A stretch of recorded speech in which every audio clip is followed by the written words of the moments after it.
All right, so adding and subtracting polynomials. Let's turn this old light on, give us a little bit more to see. We need a little bit of vocab so that we understand what we're talking about when we're talking about polynomials. When I talk about a monomial, that sounds like mono. Mono means one. So a monomial will be something with one term. And when I say one term, examples would be like, 7, that's a monomial. Or 3x, that's a monomial. It's only one term, right? One term, monomial. Another thing that we'll often say is we'll say binomial. Binomial. What do you think that means, bi? Yeah, two terms, right? Bicycle has 2 wheels, biplane has 2 wings, binomial has 2 terms, right? So this will be things you'll often see it as 3x like plus 7, okay? That would be a binomial. It has 2 terms, an x term, we call this our x term, and then our constant term. Constant just means a normal old number, an arithmetic number. It's constant. 7 is always 7. 3x could be anything, so it's a variable term. So we call it the x term.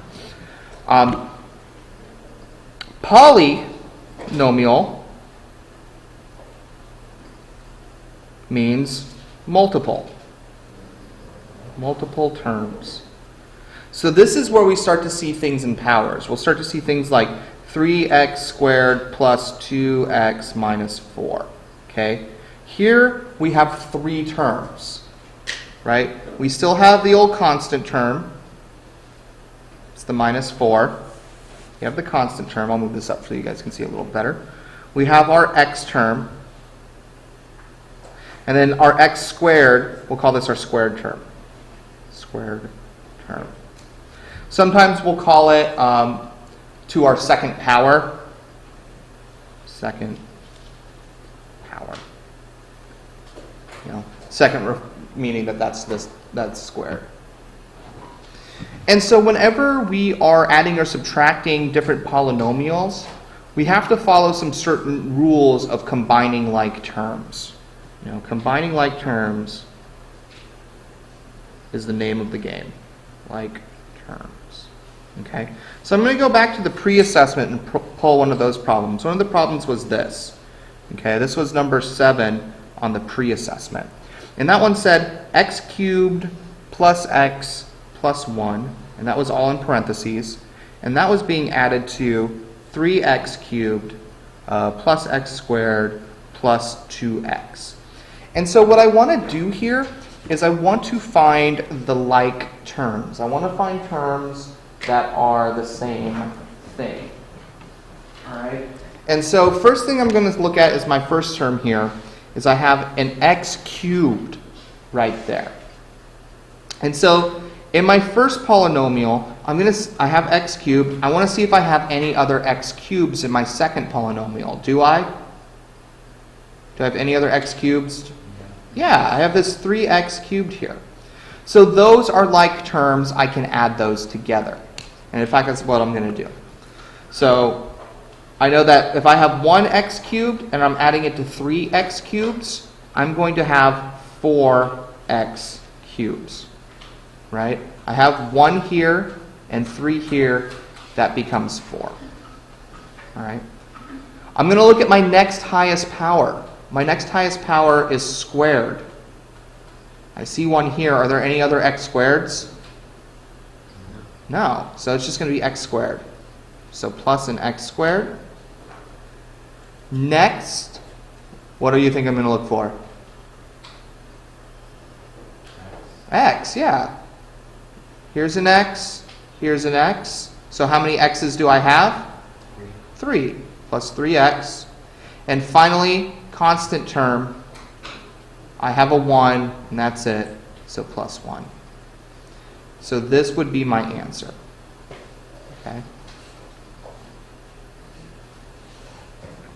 All I did was look for my like terms and then combine them. All right? You guys want to see another one, just to kind of solidify it? Thumbs up, you're feeling good. Thumbs down, we're feeling pretty awesome on this. Okay, cool. Sweet, sweet.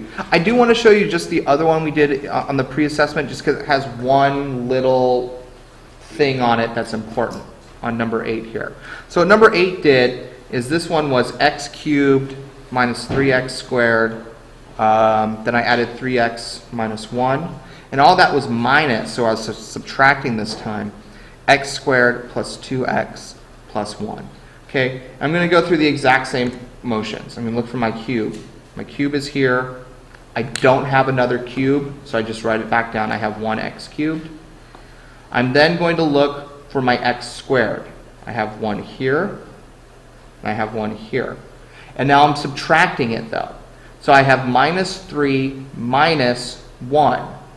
Negative 3 minus 1 becomes negative 4 x squared. Now I'll do the same thing with my x's, because I circled those last time. So I have 3x minus 2x, so that becomes a single x. And finally, my constant term, I have a negative 1 minus a positive 1, that becomes negative 2. And that's my answer. You got to be careful watching out for this negative. I see so many times people forget about this negative sign and start treating it like addition. So just be mindful of that. All right? For the homework, this is pretty much what I'm asking you to do, is just combine those like terms. They get a little bit more complicated. I'm not sure if this one will take you the full time to get through, but I have a feeling yesterday's homework maybe took some time, so you can go back and work on that as well. I'll also happily pop around and help you with anything you guys need.